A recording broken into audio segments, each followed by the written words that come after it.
It's the thought of being young when your heart's just like a drum, beating louder with nowhere to guard it. When it all seems like it's wrong. 네, 안녕하세요 여러분, 반갑습니다. 2022학년도 9월 모평 생명과학 1의 총평을 맡은 박소연입니다. 자, 오늘 정말 너무 중요하고도 또 우리에게 약간 겁이 나는 그런 시험이죠. 9월 모평 드디어 끝났습니다.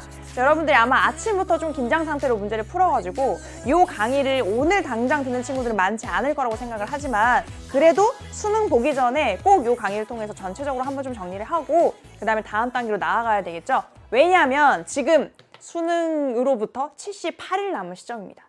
그래서 우리 꽉 찬 3달에서 지금 벌써 한 2주 정도가 빠졌고요. 그렇다면 우리 남은 이 소중한 시간 2달 반 가량을 어떻게 활용을 해야 우리가 조금 더 한 걸음 더 높게 올라갈 수가 있을 것인가, 그런 부분들을 우리가 좀 생각을 해봐야 될 거 아니에요. 그래서 일단은 이 전체적인 9월 모평에 대한 얘기를 먼저 좀 하고 그 다음 방향에 대한 얘기를 해보도록 하겠습니다.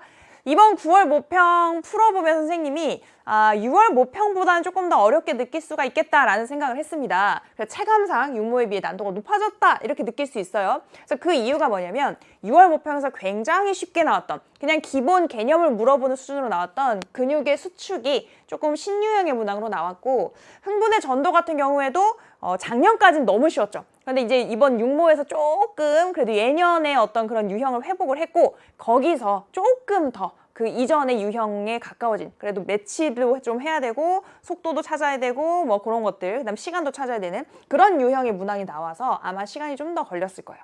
그리고 우리가 지금까지 이 부분에 대해서 좀 쉽게 나와서 방심을 하고 있었기 때문에 조금 더 어렵게 느껴졌을 겁니다. 자, 그리고 가계도 분석이나 비분리 문제가 좀 까다로운 편이었어요. 그리고 다인자 유전도 6월 모평에서 여러분들 이 문항이 아마 가장 어렵다고 느꼈을 텐데, 이 다인자 유전 같은 경우도 비슷한 유형으로 나오면서 조금 다 뭔가 중상난도 정도의 문항들이 계속 분포를 해 있었기 때문에 전체적으로 좀 어렵다 느꼈을 겁니다. 하지만 선생님이 풀어본 결과 예년의 어떤 수능 문항들과 비교를 했을 때는, 예년의 수능 문항들 같은 경우에는 선생님 굉장히 잘 풀잖아요. 뭐 가계도 분석 이런 거 잘 할 수 있지만 그래도 너무너무 복잡하게 만들어놔서 정말 풀기 싫다 이런 문항들이 하나씩은 껴 있었는데, 그런 문항 정도는 아닙니다. 그래서 여러분들이 문제를 좀 충분히 많이 풀어본다면 충분히 길을 찾을 수 있고 너무 오래 걸리지 않은 그런 적절한 난도의 그런 문항들이 이번에 나왔다. 그래서 만약에 여러분들이 못 푼 문항들이 많았다면 남은 시간 동안 충분히 극복이 가능합니다. 그래서 그런 식으로 3, 4단이 조금 더 어려웠고요. 그 다음에 5단원 같은 경우에는 영양염류라든지 아니면 생존곡선 같은 우리가 지금까지 조금 중요하게 여기지 않았던 그런 구석구석에 숨어있던 부분들이 출제가 됐기 때문에 그런 것들도 놓치면 안 되겠구나, 지금 타이밍에서 한 번쯤 다시 잡아야겠구나 하는 생각을 하게 만들게 되었죠. 그 다음에 우리 6월 모평에선 출제가 됐었던 질소 순환이나 우점종을 찾는 그런 유형의 문항은 9월 모평에선 출제되지 않았습니다. 하지만 6월 모평에서 이미 나왔었기 때문에 수능에서 연결될 가능성 충분히 있고요. 특히 방영구법, 우점종 찾는 것 같은 경우에는 꾸준히 좀 연습을 하실 필요가 있습니다. 자, 그럼 단원별로 한번 볼게요. 그래서 크게 차이가 나는 부분은 없고 1, 2단원에 있던 이 한 문항이 여기 3단원으로 넘어갔기 때문에 3단원의 덩어리가 좀 더 커진, 그러니까 조금 더 시간이 많이 걸린 그런 느낌을 갖게 만들었고요. 그래서 지금 3단원과 4단원에 고난도 신유형이라고 넣어놨는데 사실상 그렇게 막 초고난도 아닙니다. 중상난도 정도라고 생각하시면 될 것 같아요.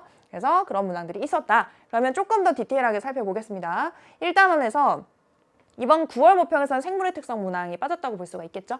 그래서 연역적 탐구 방법에 대한, 그래서 좀 형태는 계속해서 비슷하게 나오고 있어요. 작년에도 그렇고 올해도 그렇고 이 결론이 나오기 위해서는 어떤 결과가 나와야 하는가, 그런 형태의 문항들이 계속 출제가 되고 있고, 그 다음에 2단원에서는 기관계와 물질대사에 대한 문항이 나왔는데 난도는 평이했어요. 근데 어떤 부분이 조금 특이한 부분이었냐면, 우리가 기관계 하면 보통 소화, 순환, 호흡, 배설 해서 소순호배라고 하는 4가지 기관계가 주로 나오는데, 여기서 신경계가 나왔다는 거, 그렇지만 우리 안 배운 거 아니잖아요. 신경계라는 파트를 아예 통째로 배우기 때문에 충분히 풀어낼 수 있는 그런 문항이었습니다. 조금 이런 부분이 신선했다지 못 푼다는 아닙니다. 그래서 그런 문항이 있었고, 3단원의 문항수가 굉장히 많은데, 그래서 여기서는 뭐 무릎 반사 같은 부분에서 좀 디테일한 부분들이 있었고요. 나머지는 크게 어렵진 않았습니다. 그래서 근육의 수축, 흥분의 전도와 전달 부분에서만 여러분들이 잘 해결을 해 나갔으면 자신감을 좀 얻을 수 있을 것 같습니다.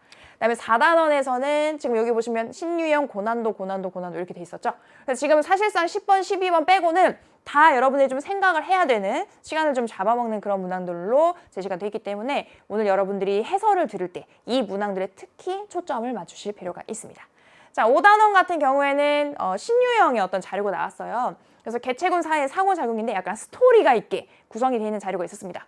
약간 어떻게 보면 생투에서 이렇게 뭐 유전자 뭐의 흐름이라든지 이런 것들 나타내는 그림처럼 나타난 어떤 그림이 있었는데 어렵지는 않았고 차근차근 읽어보다 보면 충분히 풀 수 있는 그런 문항이었어요. 그래서 이런 구성으로 제시가 돼 있었다. 자, 그러면 우리가 이제 중요한 거는 이 이후의 스텝이겠죠. 그래서 아마 이 9월 모평 정도 되면 웬만한 문제는 다 풀 수 있는 친구들이 사실상 많습니다. 뭐 못 푸는 친구들이 이제 기죽을 건 아니고 그 친구는 이제 지금까지 쌓아온 부분들이 있기 때문에. 근데 내가 이 문제를 충분한 시간이 주어지면 한 1시간 주어지면 다 풀 수 있다. 그렇지만 그게 수능에선 통하지 않거든요. 우리 수능에서는 그 문항들을 30분 안에 마킹까지 끝내야 되기 때문에 내가 아무리 그걸 다 풀 수 있는 어떤 그런 이제 풀이의 과정, 그런 추론 능력, 그 다음에 그런 지식들을 갖추고 있어도 시간 안에 풀어내지 못하면 그거는 우리가 검증을 해낼 수 있는 방법이 없는 겁니다, 사실상. 그러니까 지금 남은 시간에 그런 시간 부족을 극복할 수 있는 방법은 꾸준한 연습밖에 없어요. 내가 똑같은 문제를 풀어도 조금만 더 1초라도 2초라도 더 줄이려고 계속 노력하는 그런 꾸준한 연습. 그래서 하루 이틀에서 되는 거 아니거든요. 지금 남은 78일 동안 계속해야 시간 단축이 점점 되는 겁니다. 그래서 그런 연습들이 좀 필요할 거고, 그 다음에 지금 우리 뭐 영양 염류라든지 이런 것도 있었잖아요. 그래서 잘 지금까지는 우리 눈에 보이지 않았던, 물론 처음에 오히려 우리 작년에 수능 개념 시작할 때는 봤던 그런 개념들일 수는 있어요. 그때는 알았는데 1년의 시간이 흐르면서 우리는 지금까지는 이제 응용 문제 이런 것들 푸는 데만 조금 더 초점이 맞춰져 있다 보니까 그런 부분에 대한 개념들을 잊어버렸을 수 있습니다. 그래서 그런 부분에 대해서 다시 한번 확인해야 되는 그런 시점이다. 그 다음에 고난도 신유형 문항이 계속 출제가 되고 있고요. 분명 수능에도 나올 거예요. 수능에서도 근수축은 만약에 계산하게 나온다면 우리가 지금까지 풀어왔던 것처럼 평이하게 나오지 않고 뭔가 이거 어떻게 풀어야 되지? 한 번은 고민하게 만드는 그런 문항. 가계도도 역시 마찬가지고 비분리라든지 이런 부분도 마찬가지입니다. 그런 부분의 문항이 반드시 포함이 되어 있을 텐데 그러면 지금 어차피 신유형이니까 할 수 있는 방법이 없느냐? 걔네들도 결국에는 기본 베이스는 기존의 문항들이에요. 그래서 기존의 문항들을 많이 풀어보다 보면 새롭게 나와도 100이 다 새롭진 않거든요. 한 80은 비슷합니다. 나머지 20, 그 처음 시작하는 방법 그런 것들이 새로운 거기 때문에 기존의 문항들을 많이 풀다 보면 신유형에 대해서도 남들보다 훨씬 빨리 접근할 수 있다. 자, 그렇게 3번에 대해서 얘기를 하고 나면 어떤 오해를 하게 되냐. 그렇다면 지금 더 많은 문항들을 풀어봐야 되니까 연습을 해야 되니까 새로운 문제집들 지금부터 사서 쟁여놓고 많이 풀어봐야 되겠네요. 그게 아니고요. 지금 여러분들이 가지고 있는 수능 특강, 그 다음에 수능 완성, 기출문제집만으로도 충분합니다, 사실상. 그 안에도 연습할 수 있는 충분한 개수의 문항들이 들어있고 거기에서 결국에는 응용이 되는 거기 때문에 여러분들 새로운 거 다시 볼 필요 없어요. 만약에 내가 이걸 다 보고 한 2번, 3번 다 봤다. 그래서 여유가 된다 하면 보는 것도 좋겠지만 지금 그런 상황이 아니라면 지금 있는 것만으로도 걔네들에게만이라도 익숙해져 있는 상태로 만들어 놓는 게 남은 시간 굉장히 중요합니다. 그래서 여러분들이 좀 어려운 문항들이 많이 포함이 돼 있잖아요. 특히 기출문제 같은 경우에는 그 기출문제들을 어려운 것들은 처음 풀어볼 땐 굉장히 시간이 많이 걸립니다. 막 10분, 20분 이렇게 걸리거든요. 그거를 한 일주일 있다가 다시 풀어보고 한 2주 지나서 다시 풀어보면 점차 길이가 짧아져요. 물론 내가 경험해본 그런 문제이기 때문에 더 짧아지는 것도 있고 점점 그 찾아나가는 그런 과정 자체가 단축이 되기 때문에 짧아지는 것도 있습니다. 그런 연습, 요런 연습과 1번이 연결이 되는 거죠. 꾸준한 연습으로 시간을 좀 줄여나가자. 그래서 그 부분이 가장 중요한 포인트라고 선생님은 조언을 해드리겠습니다.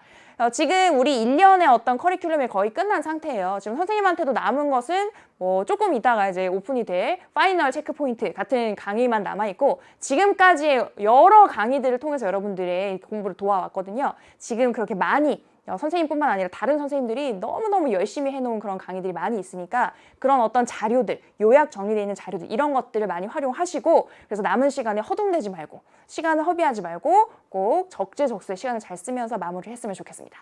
그럼 선생님은 해설 강의에서 다시 만나도록 할게요.